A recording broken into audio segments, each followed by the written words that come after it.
Aloha, and welcome to this presentation of the Vegan Society of Hawaii.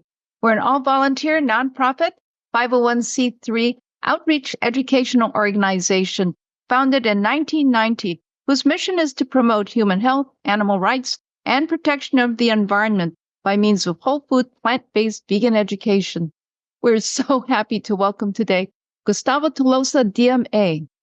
Dr. Tolosa is a distinguished musical performer and educator who experienced the healing power of a starch-centered whole food plant-based diet as taught by Dr. John McDougall, MD, as he also lost over 70 pounds.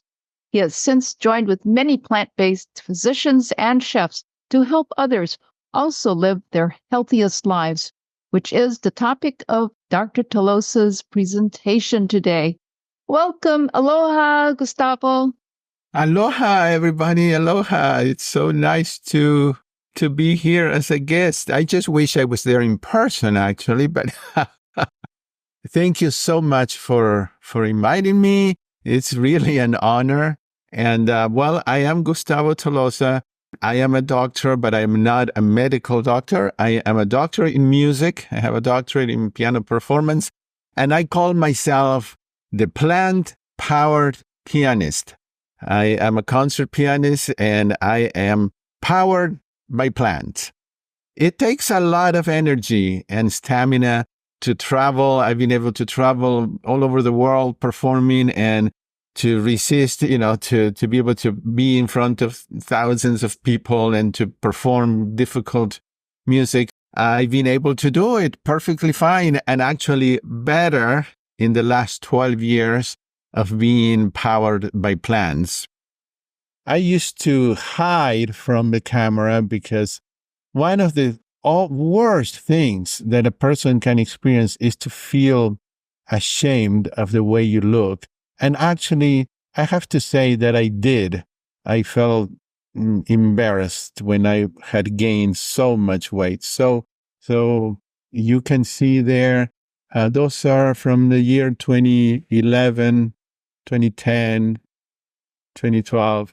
My stomach was so big that sometimes I had a hard time playing the piano because my arm would hit the stomach. And if I had to play something really difficult, I would get out of breath. At night, I couldn't sleep unless I sat down because I had acid reflux. I had tried every possible diet and program that I could find.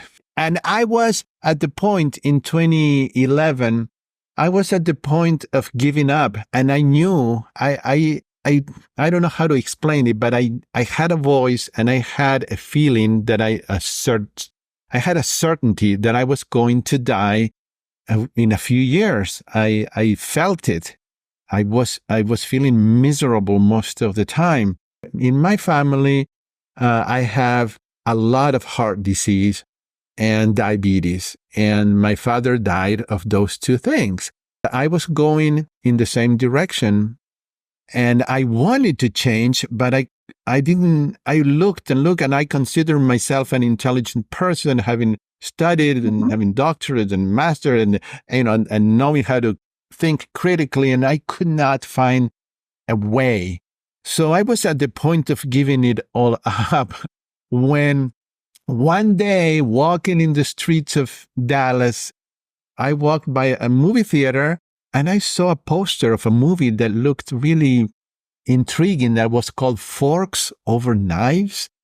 And I love movies. So if you tell me, let's go to a movie now, I'll go now, but it has to be the movie theater. Okay. So I will watch just about anything in a movie theater. I had no idea what that was, but I had about 2 hours free or so before I had to go back to teach. I saw the movie, and as I saw the movie, I mean, I would cry because it was this realization that I have found it, that somehow the universe or whatever we want to believe in, God had finally allowed me to find a way. And at the same time, I felt frustrated because I didn't know how to proceed. I saw the answer in the movie, but they didn't tell you, well, now you can do this. I mean, now you can find this doctor or that program. So it took me a while to find, for some reason, Dr. McDougall caught my attention and it clicked with me. I remembered that name and his face, and I looked him up and I looked him up until I came across his living program in Santa Rosa, California, the 10-day program. When I saw the price, I wanted to die because at that time in my life, I didn't have enough to get even to the end of the month, okay, for different reasons that are explained in the book where you see my story. But when you want something bad enough, I figured out a way. It took me a year or so, but finally I got it together and I was able to attend.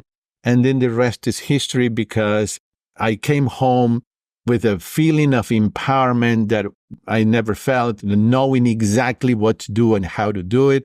And I told my mother and my partner, this is what we're eating, and I'm going to make all of these meals. There were like 200 in that handout that they gave us, and I did. I made them all every week, one by one. Then I took the certification course because I wanted to be certified in the START solution. And then after that, I proposed if we could do some webinars. Dr. McDougall thought that was a good idea because he was tired of traveling. He wanted to reach a larger audience without leaving his home. And so we started trying little webinars here and there until he decided that he was ready for the big thing. And so he announced it to his mailing list, and we started doing webinars, and we did that for years. My mission now is to help people discover their own answers to fit their own lifestyles and goals, and to also help them simplify this way of eating, because I see that sometimes people fall off because they complicate it. And I also remember Dr. McDougall's words when he used to say, this is so easy that people want to make it difficult. This is not complicated. It's simple. I accomplish this mission in several ways. I do videos in my YouTube channel, which is under my name, and it is also under Plantemas through my Facebook page. But I also run a 7-day program live every other month. And I really now I understand Dr. McDougall's joy, because when I see people turn around their health, it just pays off tremendously. Why is it that people sometimes fall off and then they get back on and then fall off and then get back on, and they repeat this cycle? Why is it that no matter what I do or what somebody does, okay, they don't lose weight? I get that question all the time. I do everything. Why is it that I'm not losing weight? I'm doing everything right. Okay. And why is it that we know what to do and how to do it, and sometimes we don't do it? So those are questions that I want to start with, because they're very frustrating. I sometimes do one-on-one coaching as well, and people are frustrated with those issues. After my 12 years of my own journey and helping other people and working with just about every plant-based doctor and chef and psychologist like Dr. Lyle, I think I know why. So I want to share that with you. These are things that I really have discovered throughout 12 years. So I'm sharing with you information that I've thought about it a lot. So why is it that some people fall on and off and they repeat the cycle and they can't lose weight and they know what to do and they don't do it? Why? Well, number one, lack of support. Believe it or not, recently I have come to believe that this is one of the main reasons why people fall off, or permanently or for a while, or they are in that cycle? Is it because of lack of support? I don't know if you've attended any live events, conferences, symposiums, or programs like the McDougall program, or if you've attended the True North Health Center, or things like that. But when you are surrounded with people that have the same mindset and the same goals, and we're all pulling in the same direction, it just becomes so easy. I mean, they inspire us as well. They give us energy. On the other hand, when we're alone in our house, maybe in our little town where we're the only ones doing this way of eating, it gradually becomes sometimes disappointing and hard to do. There are ways to be part of groups for support online. I mean, there are a lot of Facebook groups where you can keep in touch with people on a daily basis. You can also start meetup groups if you go to the meetup.com website. And I know that, for example, Chef AJ does that. Even up to today, wherever she moves, she starts a meetup group. Think about this, because sometimes all we need is to have, even if it is just a buddy that we know that we're eating the same way, or that we're going out to walk, someone we can talk to is important. Some people can do this all alone and by themselves, but for most people, I think that, including myself, we need to be part of a group. I am lucky enough to be running programs and doing lectures and stuff like that all the time. So I'm constantly surrounded by wonderful people. Okay, so support is one. Number two is lack of continuing education. This is something that I see as well. We forget. It's normal. We have to file away some information. We read books. We have watched videos and movies and listened to podcasts. But unless we keep rereading those books, I read The Start Solution every now and then, because every time I read it, I am reminded of something. And I have many books. And so sometimes we think, okay, well, I read that book. No, it's a good idea to reread books. It's a good idea to watch a movie like Forks Over Knives or many of the other ones. Or it's important to be listening to Dr. Esselstyn, Dr. Barnard, the videos that Dr. McDougall produced. I mean, to be listening, if possible, every day, because we need that constant reminder. We forget too easily. People tell me this all the time. And when we do the 7-day program, people always mention this, that we cook together, we support each other, we read.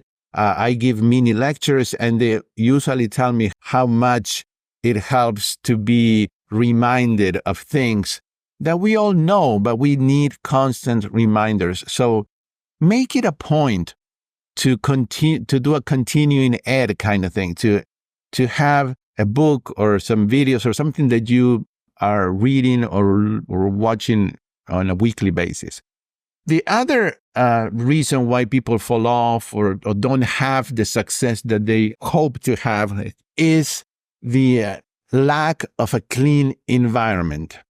Lack of a clean environment.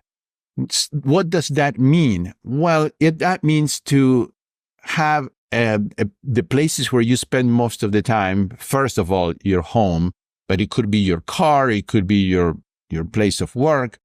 Make sure that you don't have foods that are tempting. Like, an alcoholic would not have bottles of alcohol in the car or in the house, because it's like calling for failure. So we need to make sure that we have a clean environment. I believe 100% in what Chef AJ says when she says, if it's in your house, it's in your mouth. That is 100% true. Sooner or later, if you have in your house something that is addictive kind of food that you have a hard time and not eating, if it's in your house, it's going to end up in your mouth. So don't put yourself in that situation. Clean can mean different things to different people. For example, in my case, that I'm not tempted with nuts and seeds and nut butters, they don't call my attention at all. I can have them in the house because I don't eat them. Weeks and months can go by and they're still there. But I can't do the same, let's say, with bread, because bread is one of the foods that, even though it's allowed in the starch solution, but for me, I have a hard time monitoring it. I could eat a whole loaf of bread in a day. So I have to make sure that I don't have that in my house. I just want you to think of what are those maybe one or two foods that are an issue that can be a roadblock to your weight loss or your health, and make sure that they are not in your environment, okay? The other thing that is also a roadblock is lack of clarity. Believe it or not, people often tell me how much frustration they feel when they listen to 4 or 5 or 6 different experts, and they all say something different, and then they don't know who to follow, and they just throw their arms, their hands in the air, and they say, well, I don't know. I'll just do whatever.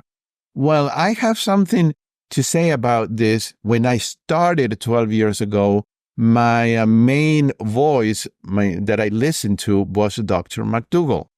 And gradually, I started to open up to listen to others. When you listen to others, well, what I say is I listen to everybody because I like to have an open mind. I listen to everybody, but I follow a few. So who are the giants, I think, the ones that I really trust? Well, Dr. McDougall, Dr. Esselstyn, Dr. Barnard, Dr. Ornish. There's 4 or 5. And then there are many, as you know, there are many. But these doctors have had decades of practicing medicine. That means that they have not only studied it, because you can actually get a medical degree and never see a patient. They're doctors that have treated, and some of them are still treating patients or are teaching medicine in school, in medical school. So they have that, and they also have written serious research, double-blinded, peer-reviewed studies that are actually included in medical journals, in prestigious medical journals. So those are the kind of people that I want to listen to, those who can show me the research, and that is research that is not being paid for by the butter industry or any type of industry. Is pretty much research that is their own. That's another roadblock: lack of clarity, confusion. Okay, and I have 2 more, and then I'm going to show you some samples here. The other one, a big one, is lack of simplicity. People start to become recipe chasers. They think they need to make different recipes every day, and complicated recipes with difficult to find ingredients or expensive. What I say is simplify, and simplify, because otherwise it's really hard to stick to a program. If something is a constant struggle, nobody wants to do it. It's not fun to be constantly struggling. Learn to make simple meal ideas. I call them meal ideas because I don't want to call them recipes. Recipes has the connotation of more hard work, more elaborate. So for me, when I do my 7-day program, I say, well, we're going to do meal ideas. We're not doing recipes for a week. And I'm going to show you now some samples so that you actually have some concrete examples of what I'm talking about. Other thing that can help besides simplicity is things like batch cooking, like on a Sunday or a Saturday, cooking rice for the whole week, beans for the whole week, things that you can put in the refrigerator or freezer, you can pull out and mix them and put one or two other things, and there you have a meal. Like, for example, a burrito bowl. You have rice that is already cooked and beans that is already cooked. You only have to have some shredded lettuce, some chopped tomatoes and onions, and some salsa. And that can be also in the refrigerator already chopped and shredded. And so you can make a delicious meal with something that you have already cooked.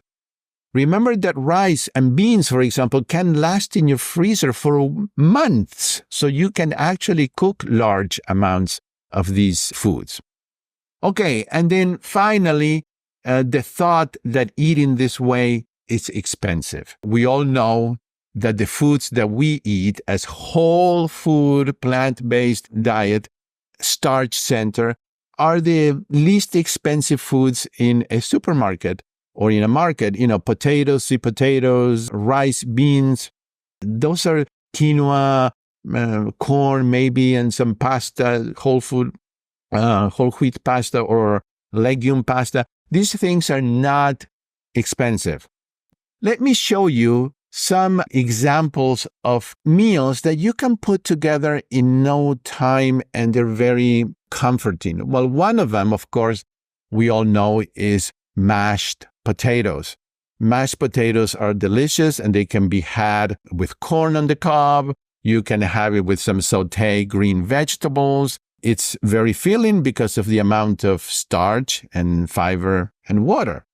I like to cook my potatoes with a little bit of water, and then, if needed, after it's cooked, use that water to mash them and nothing else, and you will notice that they become very creamy that way. This is one of my favorite meals, baked potatoes. I could eat baked potatoes almost every single day. I can have baked potatoes with salad, baked potatoes with sauteed greens, baked potato with a soup, baked potato.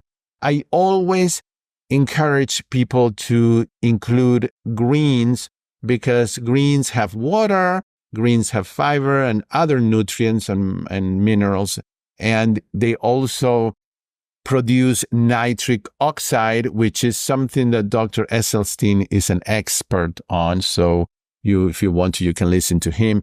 Nitric oxide heals the inner layer of our arteries. So he has proved by research that is published in medical journals that actually damaged arteries from patients that were told to go home and basically die because their heart disease was so advanced.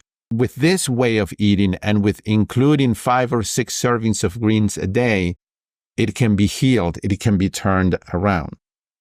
This is my grandmother's polenta. I love polenta, and this is baked polenta. My grandmother was from Spain, and her name was Aurora, and she used to make this. You cook your polenta. It only takes 5 minutes to cook it or less, and then you make layers of tomato sauce and polenta, a little more tomato sauce and maybe some sauteed mushrooms, and then polenta. Then you could put some caramelized onions and greens, and then another layer of polenta, and then you finish it with tomato sauce. One of the pictures here has on top nutritional yeast that looks like cheese, but it's not, obviously. The other one has sliced black olives, and this one has sauteed greens. This is spinach that is lightly sauteed with onions and garlic. And so there you have both things. You have the starch and you have the greens. This is one of the most comforting and most delicious foods. It is included in the book that Shada and I wrote that is called Live Your Healthiest Life. Now, this is something very yummy if you like crunchy foods, okay? These are the crunchy potato balls. And basically, you make mashed potatoes, you make balls, and then you make a hole in that, and you put some sauteed spinach with garlic or some green. You close it, and then you can grind some oatmeal, some oats, put garlic powder, onion powder, maybe some oregano, whatever you like, maybe smoked paprika. You mix it really well, and you roll those potato balls in that, and you put it on parchment paper in the oven at 450 degrees Fahrenheit, and you let them get brown and crispy so that when you bite there, you get the crispy from the outside and the creamy from the inside. And it is delicious and healthy. And what I want to, again, encourage you is that you always have a side of something that has greens, whether it is soup that has greens or sauteed or steamed or a salad. Make sure you get that first so that your calorie density is always getting on the lower side. I don't have really a favorite composer. I love music. But yes, I do have some that are a little bit more close to my heart. And one of them is Chopin, Friedrich Chopin, because of the romanticism and the sometimes the nostalgia that he puts in the music. It's just brilliant. And he pretty much focused on piano music. I'm going to play a waltz for you by Friedrich Chopin. This waltz has some of that nostalgia, but it also has joy. And when I play it, I was playing it today, and for some reason, images of Hawaii came to my mind because there are sounds that remind me of that open space with those beautiful trees and the oceans and those amazing birds just flying over all of that. And if you listen carefully, you might hear that in this music. I don't know what Chopin had in mind when he wrote it, but that's one of the things that I hear when I play. So I'm going to play this short waltz by Friedrich Chopin, and I'm going to dedicate it to the memory of my dear mentor and friend, Dr. John McDougall. So here we go.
So the food heals our bodies, the music heals our soul and heart and mind.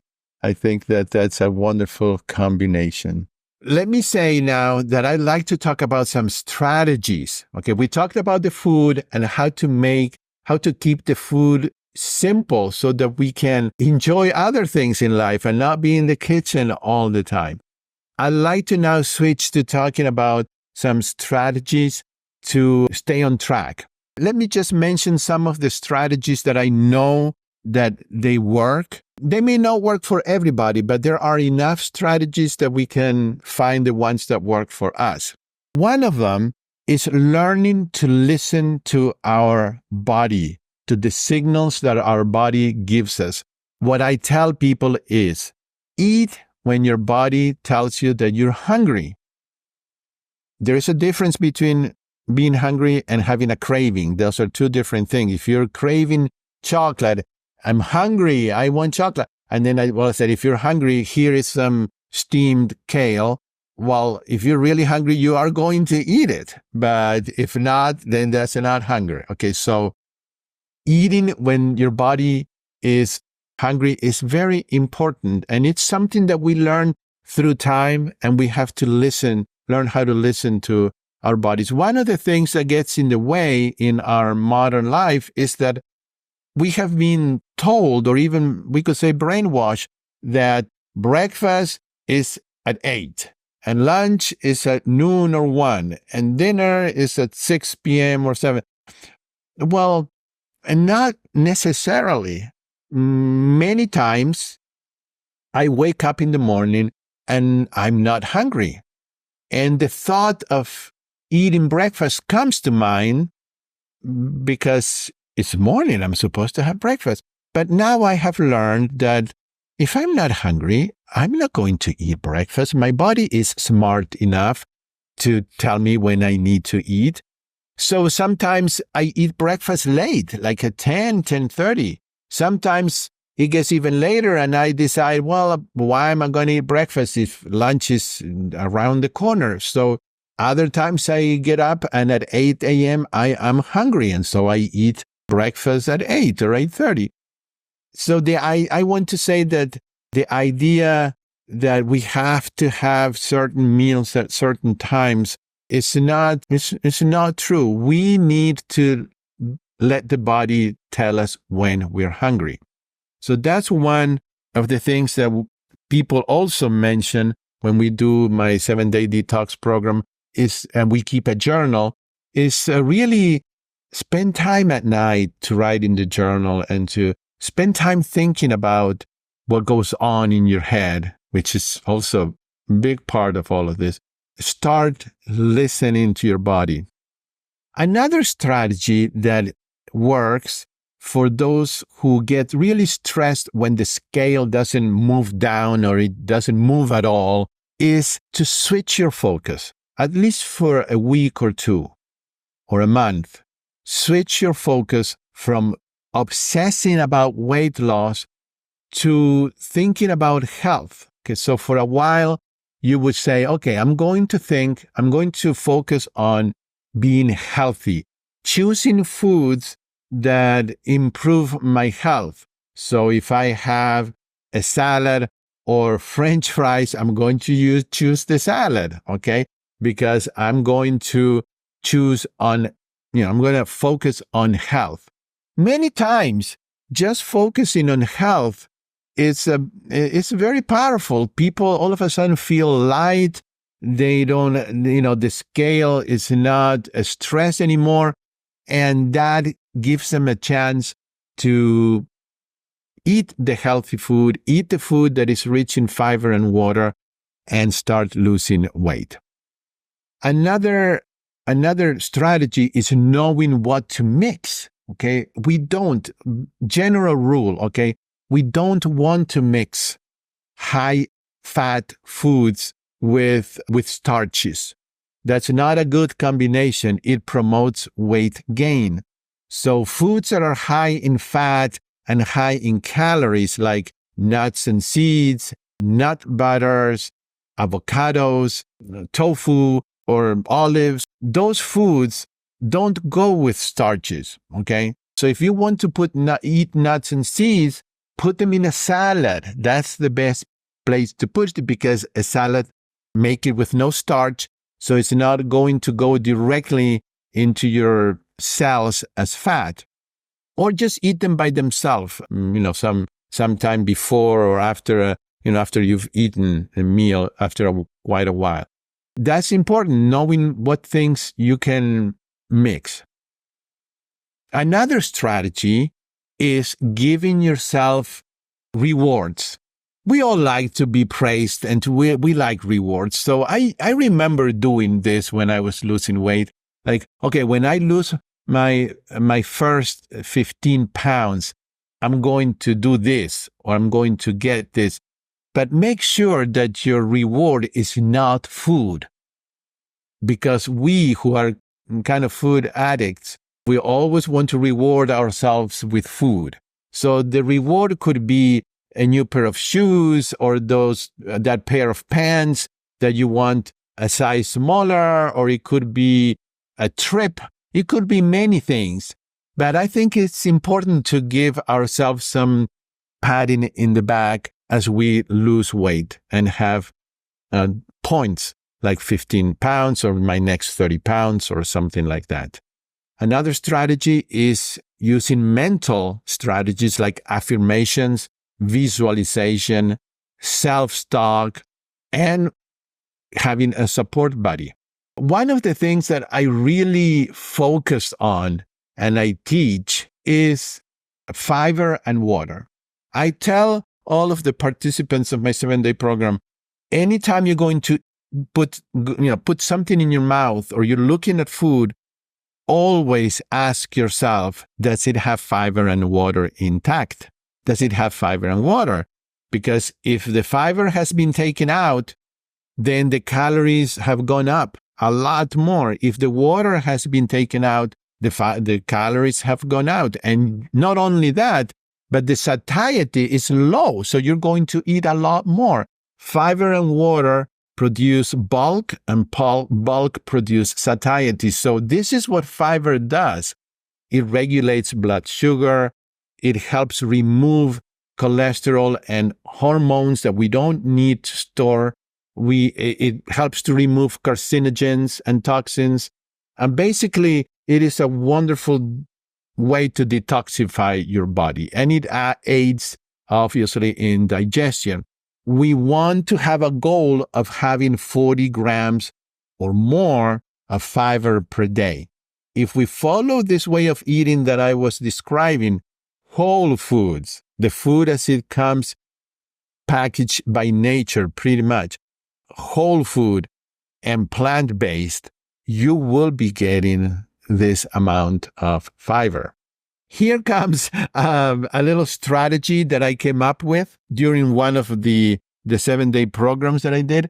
I said to people, would you eat whatever it is that calls your attention and you know that it's not healthy for you? Like you go to the store and you see a bag of chips, okay? And you are about to reach for it and get it. Well, would you get it if you saw this picture on the front of the package? Well, probably not, because it's telling you that it is poison, okay? So what I did was I had this graphic in my phone, and every time if I go somewhere and I want to eat something that is not the best choice, I look at this and I say, no, this is hurting you.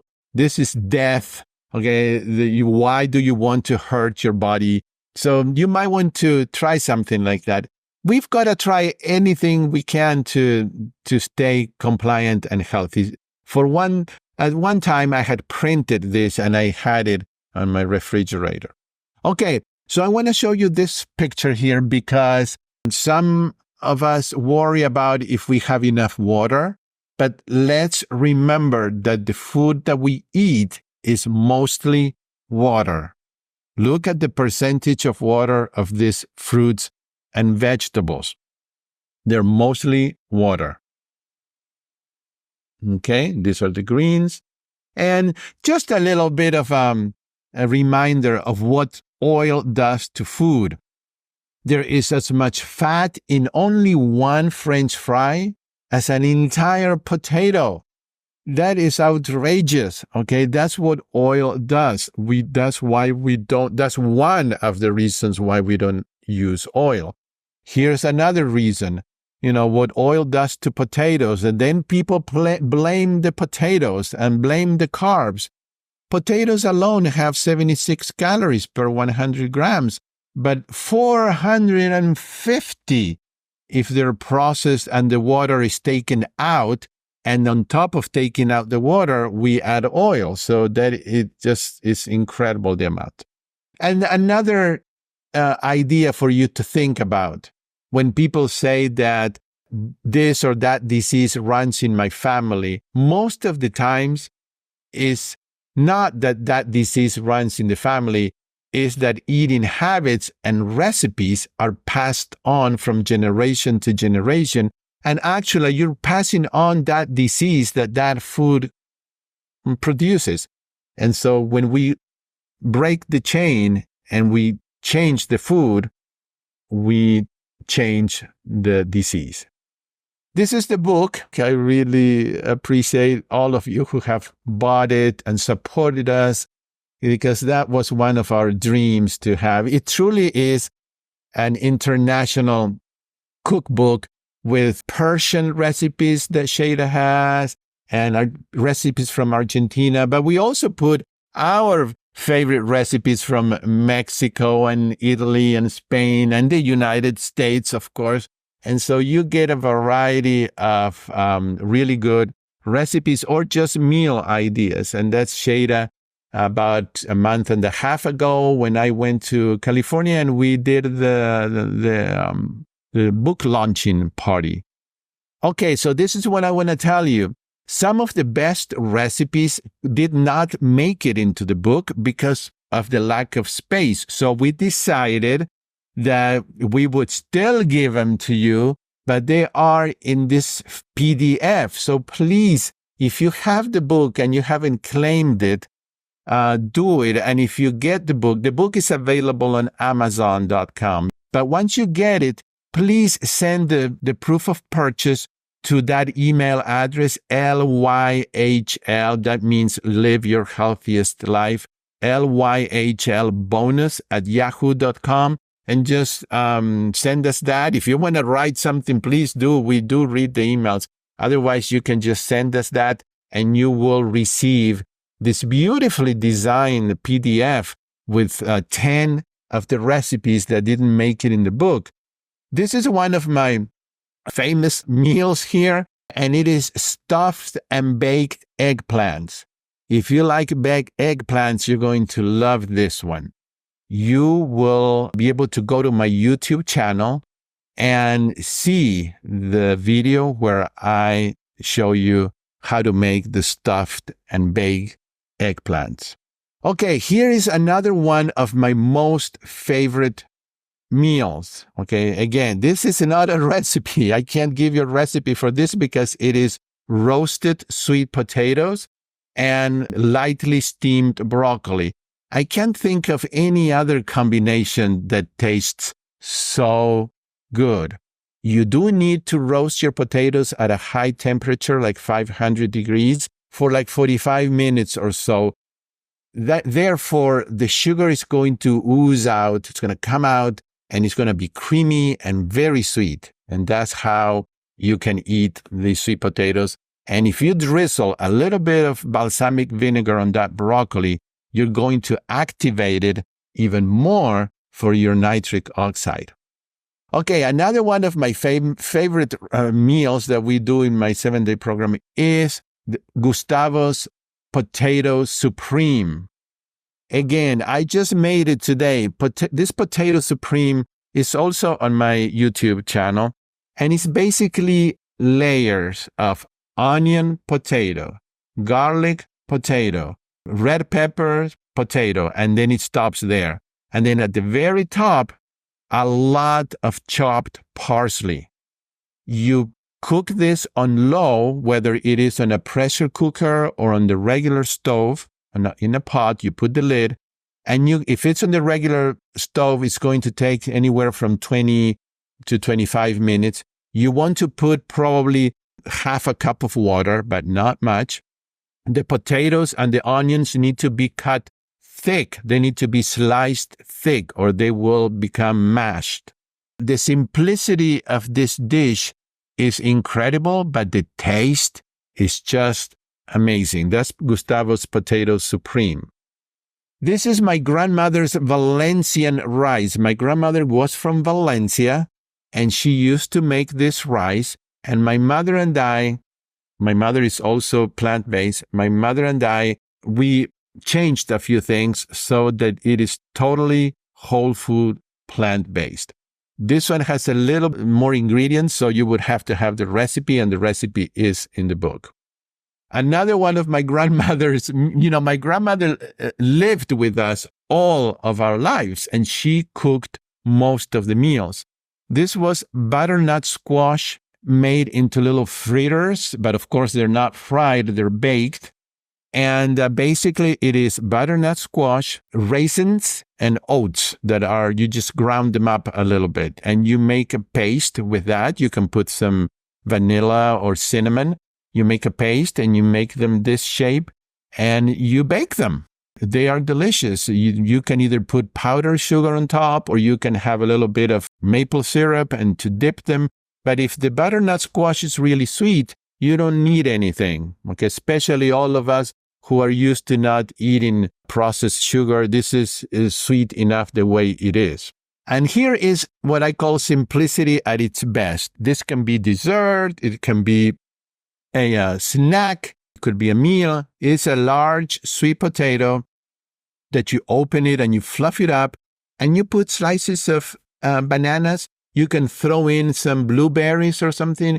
And oh my goodness, if you have a sweet tooth attack, like I call it, then this will calm it down, because I don't know of any other food that will help get rid of cravings as sweet potatoes. The days or the weeks when I ate mostly sweet potatoes and potatoes when I was trying to lose weight, those were the weeks that I lost the most weight. Okay. Grilled vegetables are amazing. The only issue is that I don't like to start the fire. Okay. But if you do, so when I do this, it's because I go somewhere where somebody is, a party or somebody's grilling, and I take my vegetables already prepared and and we grill them. But if you have a chance, grilled a lot of it and have it in your refrigerator, because this is amazing. And again, always have something green or a soup or something to add more water and fiber to your body. And we'll talk about that why.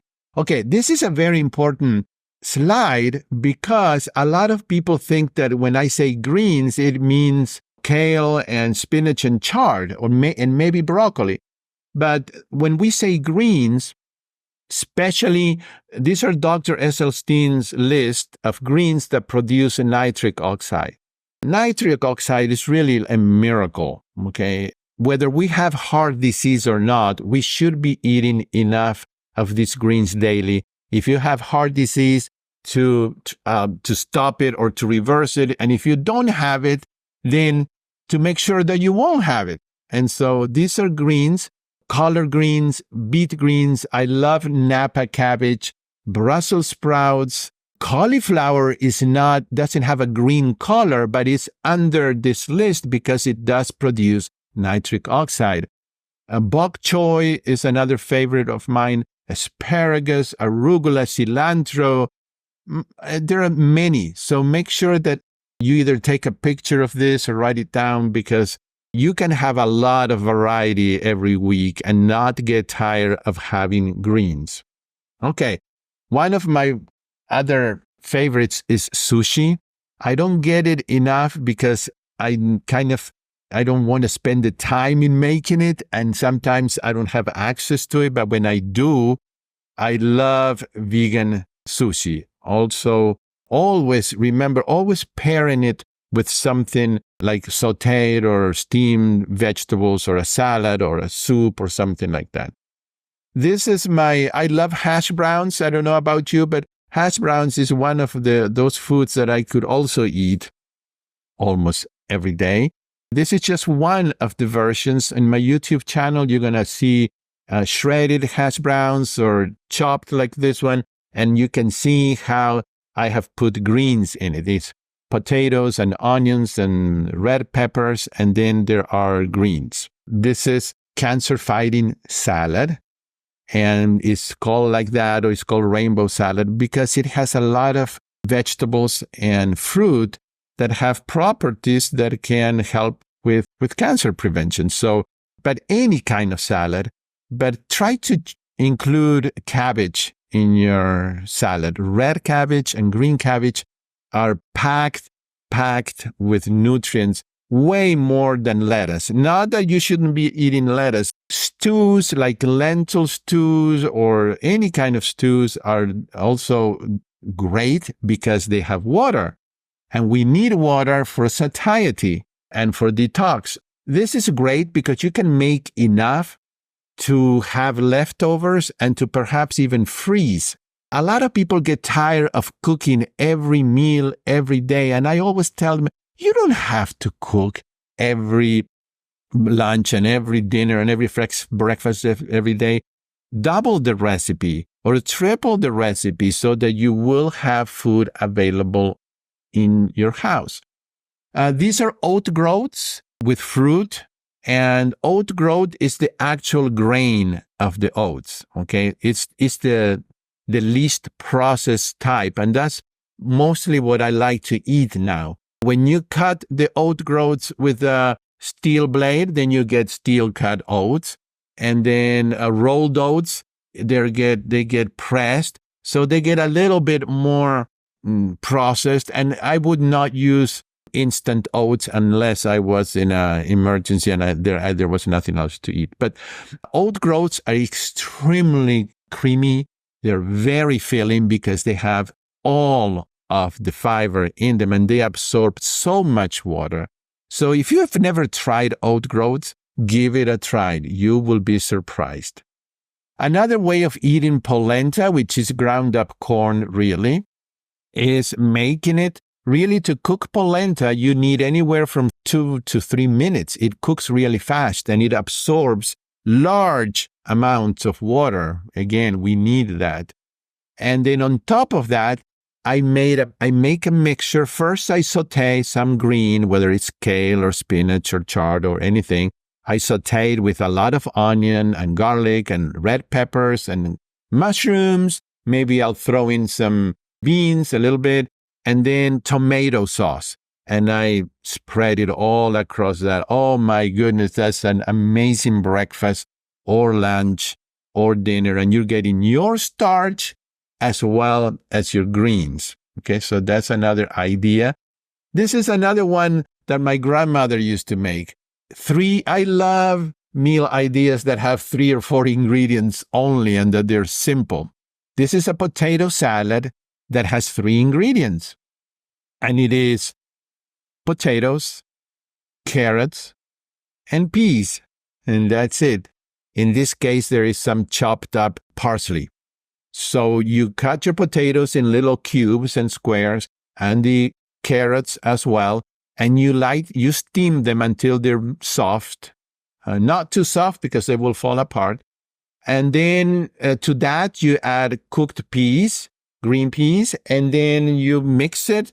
And you can put a little bit of some kind of mustard if you like mustard, or I just add apple cider vinegar or any kind of flavored balsamic vinegar or lemon juice or lime juice.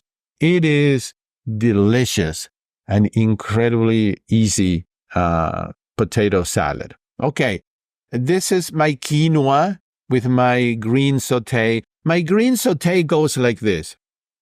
I start with onion, 1 or 2 chopped and garlic that I saute with a little bit of water. Then to that, I add, if I have mushrooms, I add a few chopped mushrooms, and if not, I don't. And then I add the green, whether it is kale or broccoli or asparagus or spinach or whatever the green is, and I cook it enough for it to be soft. And if I have red peppers or something, I add it. And if not, I don't. And that's my green mixture that I call. And I eat that with rice or with baked potatoes or sweet potatoes, or in this case, with quinoa. Okay, here's Gustavo's pot of youth, I call it. And this is in the book as well. And it is a pumpkin that I've carved it, kind of like for Halloween. You carve it, you take it out, you take out the seeds, and then you make a filling. And you can be creative with the filling. You can, in this case, there's corn, a lot of onions and some garlic. And I usually put some chopped up greens and a good amount of mushrooms. And I make a saute with that, so to cook. Then I put it inside the pumpkin, and that goes in the oven at 400 for about 45 minutes or an hour until the pumpkin is soft. Because when you take it out, you want to take the flesh of the pumpkin as well to eat all of it. So that's a pretty easy one to make. This is probably the most famous recipe that Shada ever, came up with. The tadig, which is a traditional rice that they make in Iran, and it is called crispy rice. You will not believe how delicious this is. Rice that is very crispy. It can be used as bread, actually. It took her like 2 years for Shada and her mother to figure out how to make this without oil, because the traditional recipe uses a lot of oil. This is included in that PDF that I mentioned, together with saffron rice. I don't know if you like saffron, but I think it tastes amazing. The barberry rice. These rice that you see here, they're made quite fast. They don't take a lot of time to make these meals. The answer is very simple. No, no exercise. At the beginning, when I lost my first 40 pounds or so, it was just with food. And because I couldn't sometimes even walk that much, I would get, not feel good. So it was just food. And then after I lost like 40 pounds or so, I started doing very moderate, because I'm sorry to say this, but I just don't like to exercise that much. So my only way to move is really, I love to walk, and I love to walk outside, and I live in the mountains where I can walk outside. And so that's my exercise. But it was mostly done, 95% it was the food. So it is true what Dr. McDougall always said, it's the food. You cannot outrun a bad diet with exercise. It's not possible, really. Mahalo, Dr. Gustavo Tolosa, for the wonderful presentation you gave to us today, and for the beautiful music that you made as well. Aloha. Goodbye, everybody, all the way from Argentina.